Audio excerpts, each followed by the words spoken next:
बिस्मिल्लाहिर्रहमानिर्रहीम सल्लल्लाहु अलैहि वसल्लम। अस्सलाम वालेकुम क्लास 10। उम्मीद है आप सब खैरियत से होंगे। आज हम करेंगे एक्सरसाइज 6.1 के क्वेश्चन नंबर 7 टू 11 क्वेश्चंस तक। इससे कबल हम प्रीवियस वीडियो में एक्सरसाइज 6.1 के क्वेश्चन नंबर 1 टू 6 क्वेश्चंस तक डिटेल से डिस्कस कर चुके हैं। इनका लिंक मैंने डिस्क्रिप्शन में दे दिया है, आप इन क्वेश्चन से रिलेटेड भी लेक्चर ले सकते हैं। एक्सरसाइज 6.1 का क्वेश्चन नंबर 7 है, इफ ए वेक्टर इक्वल हो 5i minus 7j, b vector equal हो minus i minus j and c vector equal हो 2i plus 3j, then find unit vector parallel to a vector plus b vector minus 3c vector.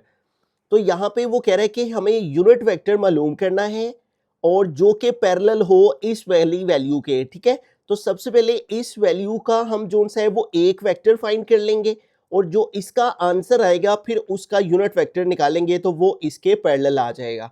तो सबसे पहले इस value को find करते हैं जो कि है a vector plus b vector minus 3c vector. ठीक है, अब यहाँ पे देखिए स्टार्ट में ए वेक्टर लिखा हुआ है ना, तो ए वेक्टर की वैल्यू क्या है 5i माइनस 7j, ये हमने पुट कर दी, प्लस बी वेक्टर है तो प्लस बी वेक्टर की वैल्यू लिखेंगे वो क्या है माइनस आई माइनस जे, तो यहाँ पे ब्रैकेट यूज करके माइनस आई माइनस जे लिख लेंगे।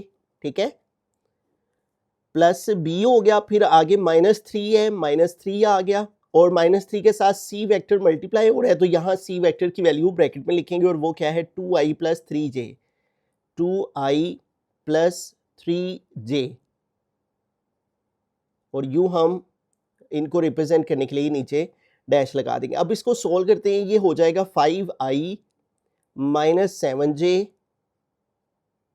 अब ये प्लस का साइन इस माइनस से मल्टीप्लाई हुआ तो प्लस माइनस माइनस आई हो जाएगा और ये प्लस इस माइनस से मल्टीप्लाई होगा तो माइनस जे हो जाएगा और यहाँ पे ये माइनस 3 इन दोनों टर्म से मल्टीप्लाई करेगा, माइनस 3 को 2i से मल्टीप्लाई किया तो 3 2 6i हो गया और फिर ये माइनस इस प्लस से मल्टीप्लाई हुआ तो प्लस माइनस माइनस 3 3 9 और साथ में आ गया जे। ठीक है, तो अब देखिए हमारे पास ये जो वैल्यू है आई वाली वो आपस में सोल्व हो जाएंगी और जो जे वाली है वो आपस में सोल्व हो जाएंगी।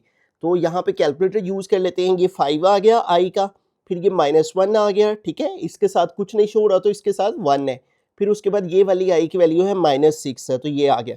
इन सबको सोल्व किया तो आ गया माइनस 2 और साथ में हम लगा देंगे आई। ठीक है, आई वाली तीनों टर्म्स को सोल्व किया तो ये आ गया। अब जे वाली तीनों टर्म्स को लिखते हैं, पहली टर्म है जे की माइनस 7, उसके बाद है जे की टर्म माइनस 1। ठीक है, इसके साथ कुछ शो नहीं हो रहा, इसके साथ 1 है और फिर माइनस 9। ठीक है, ये भी जे की टर्म है लास्ट वाली। तो इन सबको लिखा तो क्या आंसर आ गया माइनस 17 और इसके साथ लिख देंगे जे। तो ये हमारे पास जो है वो एक वेक्टर की फॉर्म में ये वैल्यू आ गई है। अब ये वाली जो हमारे पास a plus b minus 3c की वैल्यू आई है, इसको हम लेट कर लेंगे कि ये जो वैल्यू है हमारे पास इस वेक्टर की वो इक्वल है किसी भी अल्फ़ाबेट लेटर के इक्वल, इसको आप लेट कर लें।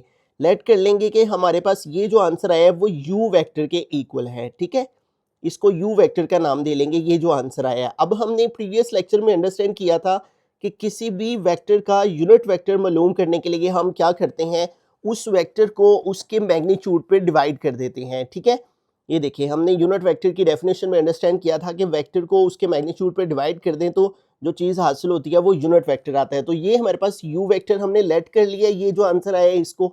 ठीक है, अब हमें इस u वेक्टर का मैग्नीट्यूड निकालना है और फिर इस u वेक्टर को इसके मैग्नीट्यूड पे डिवाइड करेंगे तो हमें यूनिट वेक्टर u का मिल जाएगा। ठीक है, अब ये फॉर्मूला हमें अप्लाई करना है तो यूनिट वेक्टर आ जाएगा। अब सबसे पहले ये इस u वेक्टर का मैग्नीट्यूड निकालते हैं, तो u वेक्टर का मैग्नीट्यूड इक्वल आ जाएगा हमारे पास, क्या फॉर्मूला होता है x square plus y square. ठीक है, हमने प्रीवियस लेक्चर में ये अंडरस्टैंड किया था कि किसी भी वेक्टर का जो मैग्नीट्यूड है उसका फॉर्मूला होता है x square plus y square. X mean x coordinate जो आई के साथ होता है वो एक्स कोऑर्डिनेट को रिप्रेजेंट कर रहा होता है और यहाँ पे एक्स कोऑर्डिनेट जो है आई के साथ -2 है तो ये एक्स स्क्वायर हो गया, प्लस फार्मूला का और जे के साथ जो टर्म होती है वो हमारी वाई को रिप्रेजेंट कर रही होती है और ये वाई का स्क्वायर। ठीक है, -17 इसका स्क्वायर आ गया। अब इसका मैग्नीट्यूड हमारे पास इक्वल आ जाएगा, ये माइनस का स्क्वायर लेंगे प्लस हो जाएगा, 2 का स्क्वायर लेंगे 2 2 4 और ये प्लस आ गया, इधर ये माइनस का स्क्वायर लिया प्लस हो गया और अब 17 का स्क्वायर लेंगे, यानी 17 को 17 के साथ मल्टीप्लाई करेंगे तो ये हमारे पास आ गया 289। अब इन दोनों को हम प्लस कर लेंगे तो हमारे पास जो है वो u वेक्टर की वैल्यू आ जाएगी 289 प्लस 4, ये हमारे पास हो गया 293। ठीक है, तो u देखें हमारे पास जो मैग्नीट्यूड है u वेक्टर का वो आ गया है। अब हम यूनिट वेक्टर का फॉर्मूला लगाएंगे। ठीक है, और यूनिट वेक्टर के लिए ये वेक्टर लिख के ऊपर ये हैट डालते हैं। ठीक है, जिसको कैप भी कहते हैं, और u वेक्टर को डिवाइड कर देंगे u वेक्टर के मैग्नीट्यूड पे। ठीक है, तो अब देखिए हमारे पास यूनिट वेक्टर इक्वल आ जाएगा, यहाँ u वेक्टर की वैल्यू लिखेंगे, u वेक्टर हमने इसको लेट किया है, जो इसका आंसर आया है वो यहाँ पे लिखा ऊपर -2i -17j,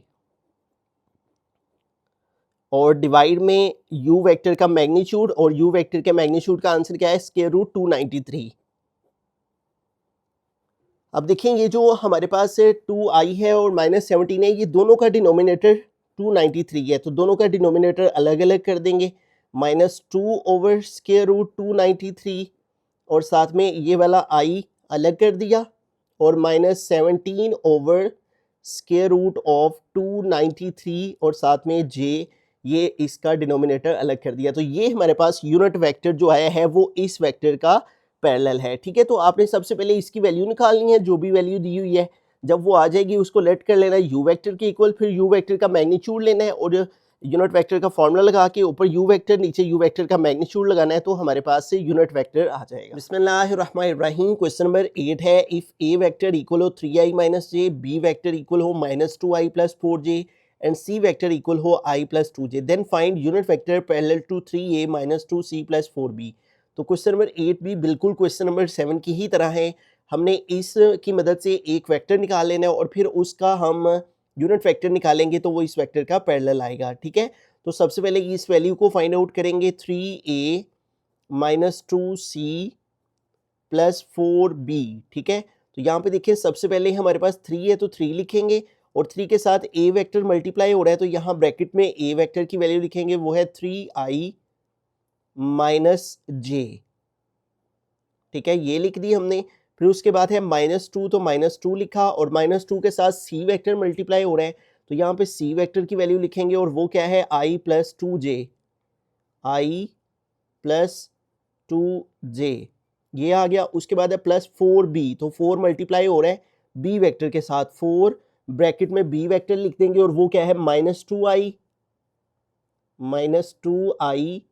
plus 4j plus 4j, ये आ गया। ठीक है, अब इसको सिंप्लीफाई करते हैं, तो 3 दोनों से मल्टीप्लाई करेगा, 3 3 9i हो जाएगा, और फिर 3j के साथ मल्टीप्लाई करेगा तो ये माइनस है, वैसे ही आ गया, 3 को j से मल्टीप्लाई किया तो 3j हो गया। अब ये -2 इन दोनों से मल्टीप्लाई हो रहा है, तो -2 को i से मल्टीप्लाई किया, -2i हो गया। अब -2 को प्लस 2j से मल्टीप्लाई करेंगे, तो सबसे पहले माइनस प्लस माइनस, 2 2 4, साथ में j आ गया। अब ये 4 इन दोनों से मल्टीप्लाई हो रहा है, तो प्लस माइनस माइनस हो जाएगा, 4 2 8 i हो गया, और फिर ये प्लस इस प्लस से मल्टीप्लाई हुआ, तो प्लस 4 को 4j से मल्टीप्लाई करेंगे, 4 4 16, साथ आ जाएगा j। ठीक है, अब i वाली जो 3 टर्म्स हैं हमारी, उनको आपस में सोल्व करेंगे, और j वाली जो सी हैं उनको आपस में सोल्व करेंगे। तो एक है ये 9i, तो 9 आ गया, फिर है -2i, तो -2 आ गया, फिर उसके बाद है -8i, तो -8 आ गया। तो i वाली सारी टर्म्स को सोल्व करके -1 आया है, तो 1 तो नहीं साथ में लिखा जाता, सिर्फ i लिख देंगे। ठीक है, इसके साथ शो नहीं हो रहा, इसका मतलब इसके साथ 1 नहीं है, तो -i आ गया। अब j वाली टर्म्स को देखते हैं, तो वो कौन कौन सी है, -3 है सबसे पहले ये वाली j की टर्म, फिर उसके बाद -4j है, तो -4 आ गया, और फिर ये लास्ट में +16 है, तो +16 आ गया। तो इन सारी j की वैल्यूज़ को सोल्व किया तो प्लस का 9 आ गया, और साथ में आ जाएगा j। तो इस तरह से हमारे पास ये वैल्यू जोन सी है वो 3a minus 2c plus 4b की आ गई है। ठीक है, अब ये एक वेक्टर की फॉर्म में वैल्यू आ गई, इसको हम लेट कर लेंगे कि ये वैल्यू u वेक्टर के इक्वल है। ठीक है, आप किसी भी अल्फ़ाबेट के इक्वल रख सकते हैं। ठीक है, यहाँ पे आ गया +9j। अब ये जो u वेक्टर हमारे पास आया है, इसका हमने यूनिट वेक्टर निकालना है। तो as you know, unit vector का फॉर्मूला क्या होता है कि उसी वेक्टर को डिवाइड कर देते हैं उसके मैग्नीट्यूड के साथ। ठीक है, तो ये u वेक्टर की वैल्यू तो हमारे पास है, इसका मैग्नीट्यूड नहीं है, तो सबसे पहले इसका मैग्नीट्यूड फाइंड करेंगे। मैग्नीट्यूड के लिए स्ट्रेट बाहर आ जाती है और फॉर्मूला होता है x square plus y square. तो एक्स क्या है हमारे पास, आई के साथ जो टर्म है वो क्या है -1, तो आई जोन है वो हमारा एक्स एक्सिस को रिप्रेजेंट करता है, तो ये एक्स की वैल्यू है -1 एक्स स्क्वायर हो गया प्लस वाई स्क्वायर। तो वाई क्या है, जे के साथ जो टर्म है वो वाई को रिप्रेजेंट कर रही है, ये वाई स्क्वायर हो गया। अब इसका स्क्वायर ओपन करेंगे, माइनस का स्क्वायर प्लस 1 का स्क्वायर, 1 1 जार 1, इधर 9 का स्क्वायर लेंगे, 9 9 जार 81। अब इन दोनों को ऐड कर लेंगे, प्लस कर लेंगे, तो हमारे पास क्या आ जाएगा, स्क्वायर रूट 80 और 1 प्लस करके 82। तो देखें u वेक्टर का मैग्नीट्यूड आ गया। अभी ये फॉर्मूला लगाएंगे यूनिट वेक्टर का, ठीक है। ये जो हेड है ये यूनिट वेक्टर को रिप्रेजेंट करती है, वो किसके इक्वल है, u vector over u vector का मैग्नीट्यूड। अब ये दोनों टर्म्स पुट करेंगे इनकी वैल्यूज, तो हमारे पास यूनिट वेक्टर u आ जाएगा। तो u वेक्टर की वैल्यू क्या है जो हमने लेट की है, -i plus 9j, -i plus 9j, और डिवाइड में आ जाएगा u वेक्टर का मैग्नीट्यूड, वो क्या है, स्क्वायर रूट 82, ठीक है। तो ये आ गया स्क्वायर रूट 82। अब देखें ये दोनों का ही डिनोमिनेटर है, ठीक है, तो दोनों का डिनोमिनेटर स्क्वायर रूट 82 अलग कर देंगे, ये माइनस आ गया। अब इस i के साथ यहाँ 1 है तो हम यहाँ पे 1 लगा सकते हैं, ठीक है। ओवर आ गया 82 और साथ में आ गया i, ठीक है, और प्लस इधर आ जाएगा 9 ओवर स्क्वायर रूट 82 और साथ में आ गया ये वाला j।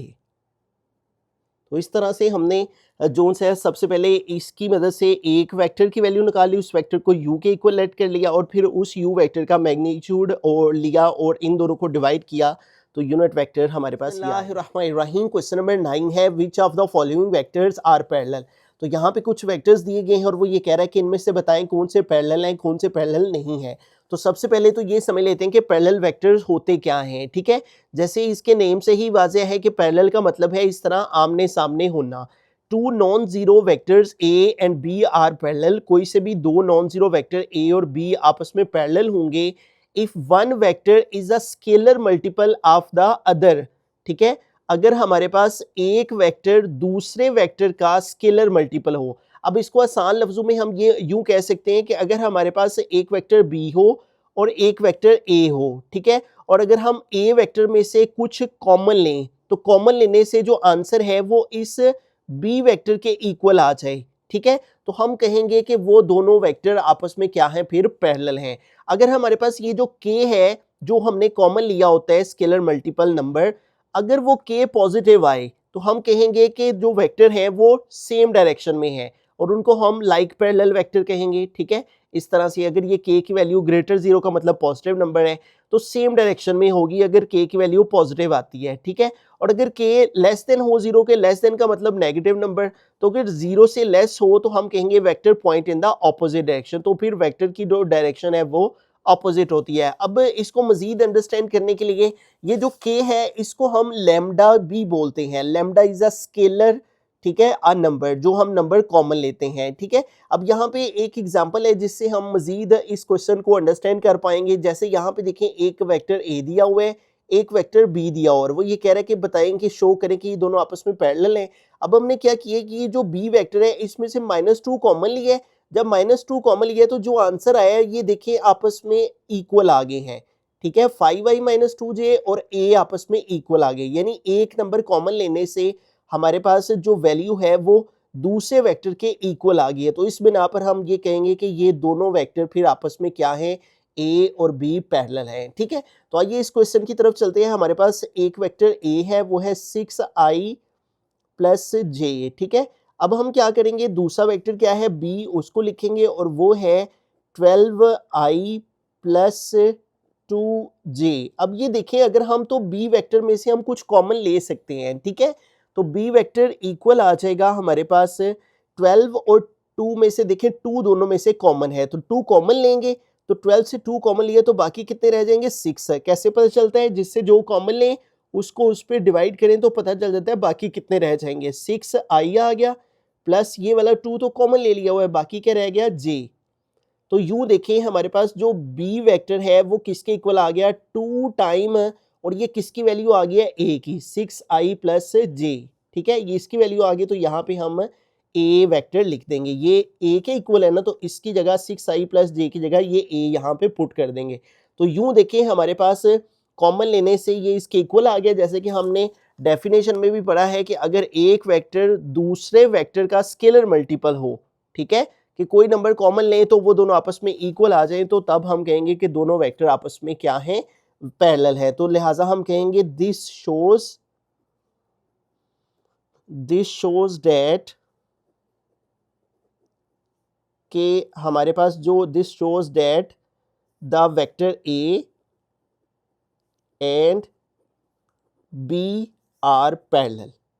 ठीक है, हम ये कहेंगे कि हमने चूंकि एक नंबर कॉमन लिया है और कॉमन लेने से दोनों आपस में इक्वल आ गए, इस बिना पर ए वेक्टर बी के पैरेलल। सेकंड पार्ट है, तो हमने वेक्टर ए और बी की वैल्यूज को लिख लिया है। अब देखें ये जो वेक्टर बी है इसमें से हमारे पास क्या कॉमन है। ठीक है, देखिए 6 और 9 दोनों 3 पे डिवाइड हो जाते हैं, इसका मतलब 3 दोनों में से कॉमन है। जबकि हमारे पास जो ए वेक्टर है ना उसमें स्टार्ट में माइनस है। ठीक है, तो इसलिए फिर इन दोनों में से हमें माइनस की वैल्यू कॉमन लेना पड़ेगी ताकि 6i जो है ना वो -2i बन सके, क्योंकि हमने इसको इस फैक्टर की शक्ल में बनाना है, सेम करना है। तो इसलिए दोनों में से -3 कॉमन लेंगे। तो 6 में से जब सबसे पहले तो माइनस कॉमन लिया तो इसका साइन 6 का माइनस हो जाएगा, और 6 से 3 कॉमन लिए तो बाकी 2 और ये i रह गया। ठीक है, और फिर जब माइनस कॉमन लिया तो ये वाला माइनस का साइन प्लस में बदल गया, और 9 से 3 कॉमन लें तो बाकी 3 रह जाते हैं, और साथ में ये आ जाएगा j। तो यूं देखें हमारे पास -2i plus 3j -2i plus 3j आ गया है ना, एक नंबर कॉमन लेने से दूसरा वेक्टर आ गया। लिहाजा हम लिख देंगे वेक्टर b ये -3 लिख के, तो ये सारे का सारा किसके इक्वल है, a वेक्टर के, तो इसकी जगह a वेक्टर लिख देंगे। तो यूं हम लिख सकते हैं लिहाजा कि दोनों वेक्टर आपस में पैरेलल हैं। This shows that vector a and b are parallel.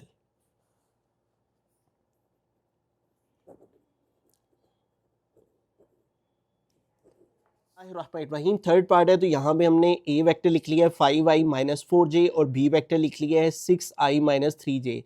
अगर हम देखें तो a वेक्टर में से कुछ कॉमन आ रहा है, कॉमन लेके ये वाला वेक्टर बढ़ रहा है, नहीं बढ़ रहा। अगर हम b वेक्टर में देखें तो इन दोनों में से 3 कॉमन आता है।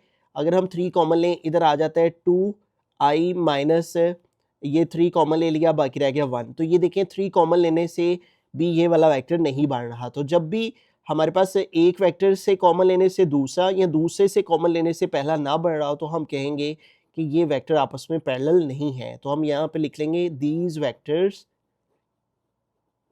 Are non parallel. ठीक है, कि ये पैरेलल नहीं है। रहीम फोर्थ पार्ट है, तो यहाँ पे हमारे पास ए वेक्टर और बी वेक्टर गिवन है। अगर हम इस बी वेक्टर में से देखें तो 2 दोनों में से कॉमन है, 6 और 14 में से 2 ही कॉमन आ सकते हैं। तो बी वेक्टर में से हमने 2 कॉमन लिया, 6 में से 2 कॉमन लिए, बाकी 3 रह जाएंगे, साथ आई आ गया।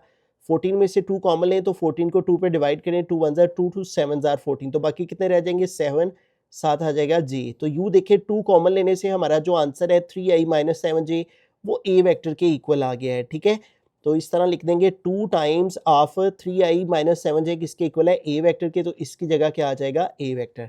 तो यूं देखें हमारे पास ये आपस में इक्वल आ गए हैं। हमारे पास इस तरह हम कह सकते हैं कि ये दोनों वेक्टर आपस में इक्वल है। दिस शोज डैट के vector a and vector b आपस में पैरेलल हैं। ठीक है, आर पैरेलल।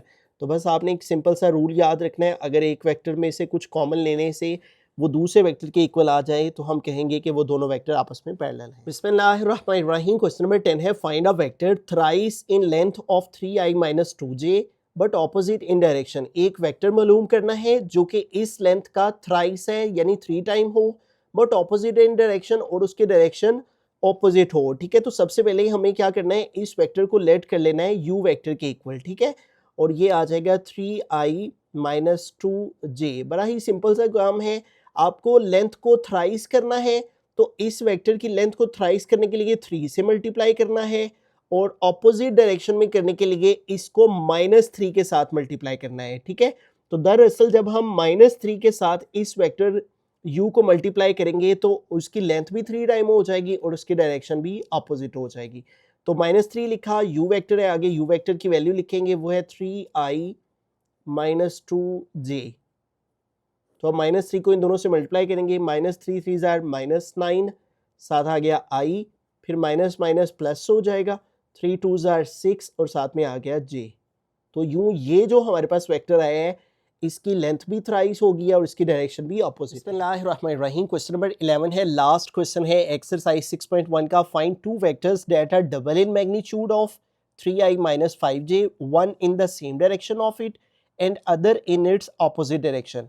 तो दो वेक्टर हमने फाइंड करने हैं जिनका मैग्नीट्यूड हमने डबल करना है और एक को सेम डायरेक्शन में रखना है और दूसरे को ऑपोजिट डायरेक्शन में। ठीक है, तो सबसे पहले वेक्टर फाइंड करने हैं, वेक्टर इन सेम डायरेक्शन, और एज यू नो उसने क्या डबल करना है इसको, तो हमने जस्ट इसको 2 से मल्टीप्लाई कर देना है इस वेक्टर को। ठीक है, तो 2 के साथ जस्ट मल्टीप्लाई कर देंगे तो हमारा जो वेक्टर इन सेम डायरेक्शन है वो आ जाएगा। ठीक है, इसी डायरेक्शन में, जिस डायरेक्शन में ये वेक्टर है उसी डायरेक्शन में चाहिए तो सिर्फ 2 से मल्टीप्लाई करना है।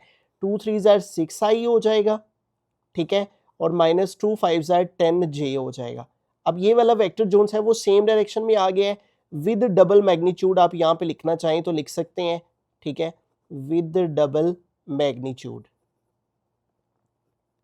अब दूसरी तरफ आए तो वेक्टर इन ऑपोजिट डायरेक्शन, और यहाँ पे भी डबल मैग्नीट्यूड के साथ लिखना है तो यहाँ पे लिख दें विद डबल मैग्नीट्यूड। ठीक है, अब दोनों में फर्क सिर्फ इतना है कि एक में, दोनों में ही डबल मैग्नीट्यूड है, लेकिन फर्क इतना है कि एक में सेम डायरेक्शन है तो उसमें सिर्फ 2 से मल्टीप्लाई कर देना है, जिसमें ऑपोजिट डायरेक्शन है उसमें -2 से मल्टीप्लाई करना है। 2 के साथ तो मल्टीप्लाई करेंगे ही करेंगे 2 डबल करने के लिए, और माइनस इसलिए कि ऑपोजिट डायरेक्शन में। ठीक है, और वेक्टर क्या है 3i - 5j। ठीक है, अब इनको मल्टीप्लाई करवा देंगे तो डबल हो जाएगा ऑपोजिट डायरेक्शन में, तो -2 3 ज़ार -6i हो जाएगा, और ये माइनस माइनस प्लस 2 5 ज़ार 10, साथ में आ गया j। तो इस तरह एक पहले वाले वेक्टर के लिए आपने 2 के साथ इसको मल्टीप्लाई कर देना है और दूसरे वाले वेक्टर के लिए ऑपोजिट के लिए -2 से मल्टीप्लाई करना है। तो जस्ट ये वाले हमारे जोन से हैं वो आंसर्स आ गए।